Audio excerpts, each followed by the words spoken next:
Itatabi ko tong pizza ko para mamaya itong pagkain ko pag-isip ko. Diyan ka lang ha. Mamaya pag-isip ka, kakainin kita.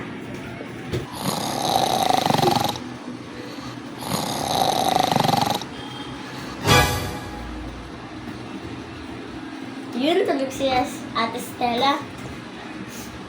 Nanaamoy akong pizza. Bango.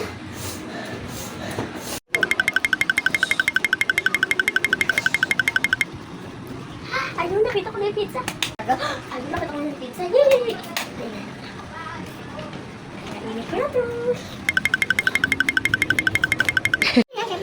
Mmm.